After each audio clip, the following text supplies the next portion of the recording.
नमस्कार दोस्तों, हर हर महादेव, जय श्री राम, राधे राधे दोस्तों। स्वागत है एक बार फिर से हमारे इस चैनल में आप सभी बंधुओं का, आप सभी दर्शकों का।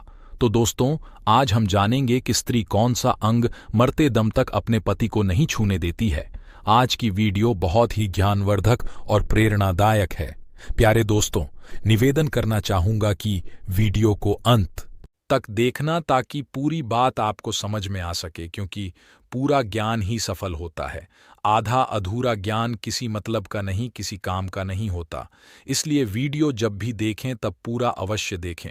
और अभी तक आप लोगों ने मेरे चैनल को सब्सक्राइब नहीं किया है, मेरे चैनल को अभी सब्सक्राइब कर ले ताकि आने वाली वीडियो का नोटिफिकेशन सबसे पहले आपके पास पहुंचे और आप उसका सीधा फायदा उठा सकें।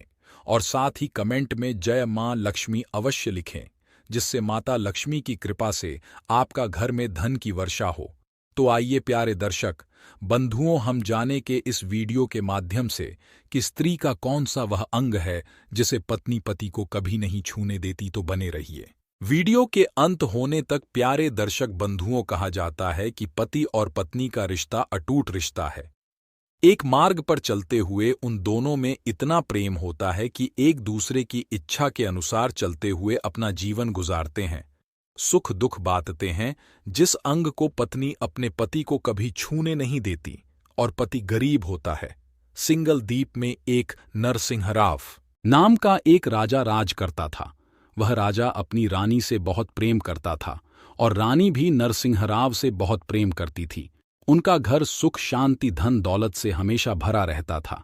प्यारे दर्शक बंधुओं, वह राजा नरसिंहराव अपनी रानी से इतना प्रेम करता था कि उनकी छोटी या बड़ी जो भी ख्वाहिश होती थी वह हमेशा पूरी होती थी। उनके जीवन में कभी दुख आया नहीं था, जीवन में कोई समस्या थी ही नहीं।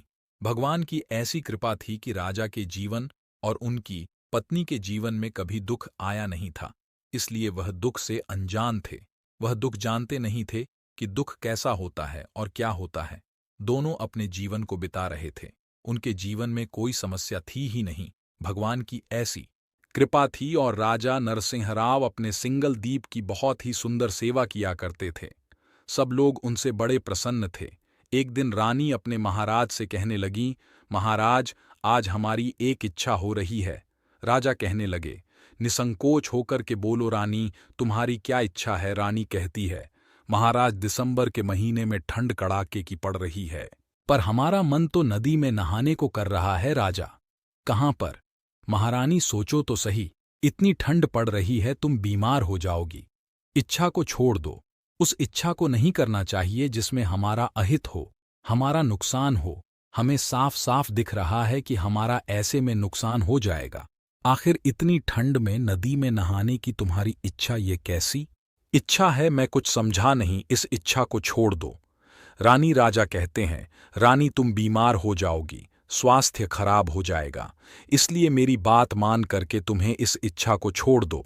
रानी कहती है, महाराज, यदि तुमने मेरी आज यह इच्छा पूरी नहीं की तो मैं समझने में देर नहीं करूंगी कि आप मुझसे प्रेम नहीं करते, और जीवन में मैं कभी तुमसे कुछ दोबारा नहीं मांगूंगी इतना प्यार। दर्शक बंधुओं की राजहट, बालहट और स्त्रीहट, ये तीनों किसी चीज की हट कर ले तो यह सबसे बुरी हट होती है।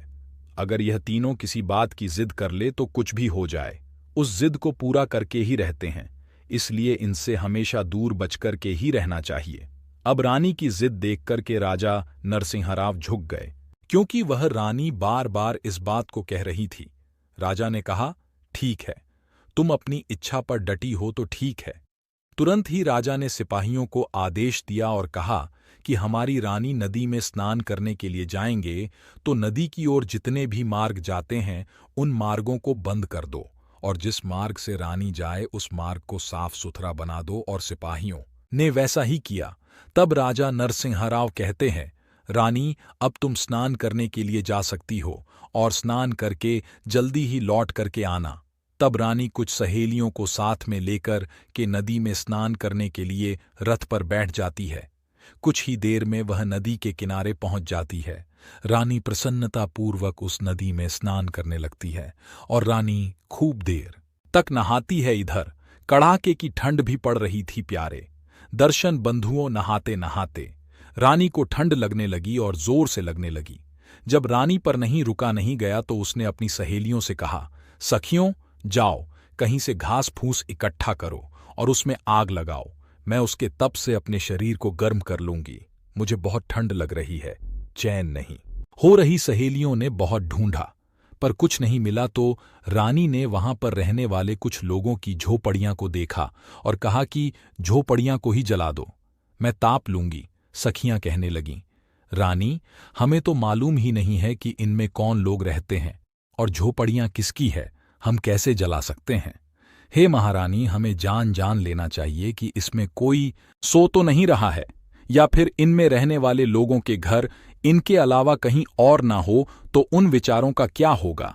इसलिए हमें झोपड़ी जलाने से पहले इसकी पूछताछ कर लेनी चाहिए।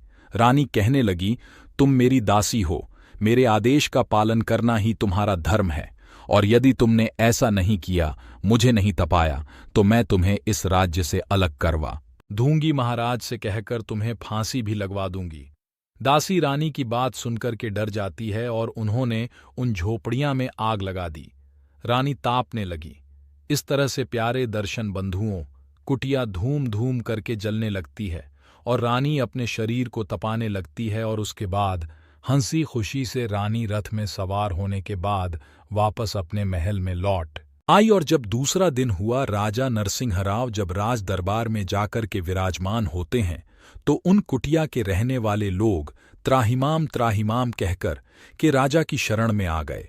वह सब बेचारे गरीब लोग कहने लगे, महाराज, हमारी रक्षा करो, हमें न्याय चाहिए।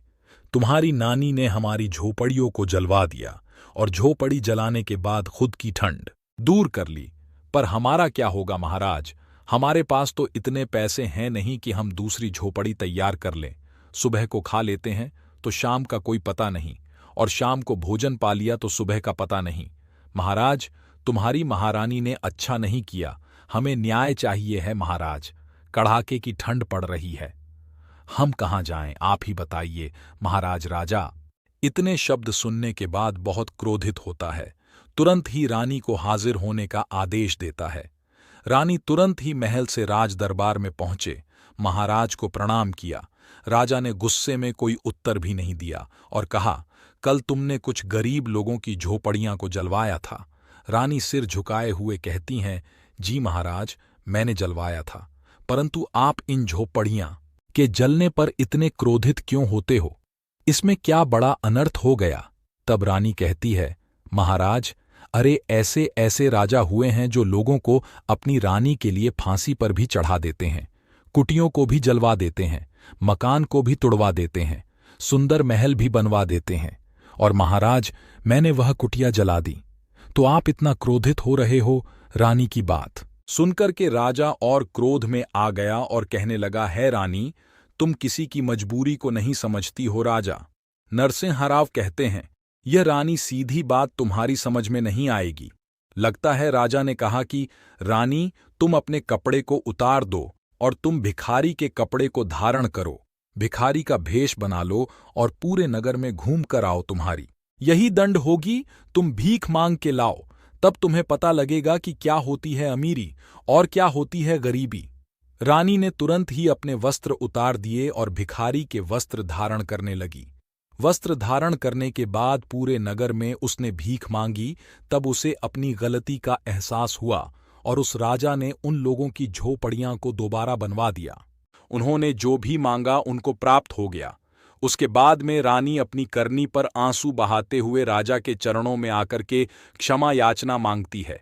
कहती है, महाराज, मुझे माफ कर दो, मैं समझ चुकी हूं कि आखिर गरीबी होती क्या है, कितना दुख और कष्ट होता है। और राजा अपनी रानी को माफ करके हृदय से लगा लेते हैं। उस दिन से राजा और रानी गरीबों की बहुत सेवा करते थे, बहुत मदद करते थे, प्यारे दर्शक बंधुओं के लिए। अब हम वह बताते हैं कि पत्नी पति को कभी कौन सा अंग नहीं छूने देती। देखिए, सब लोग जानते हैं कि पति से तो कुछ छुपा नहीं है, पत्नी का हर अंग छू सकता है, पर पत्नी के पैर कभी पति नहीं छू सकता और ना ही पत्नियां छूने देती हैं। और जो लोग पत्नी के पैर छूते हैं वह स्वयं ही दरिद्रता को निमंत्रण दे देते हैं। जो लोग पत्नी के पैर छूते हैं उनके घर में गरीबी आती है और अमीरी चली जाती है, इसलिए भूल से भी ऐसा पाप कभी मत करना। प्यारे दर्शक बंधुओं, तो कैसी लगी आज की यह मेरी छोटी सी कहानी? कमेंट में अपनी राय अवश्य देना। मिलते हैं ऐसे ही किसी नए वीडियो के साथ। तब तक के लिए धन्यवाद।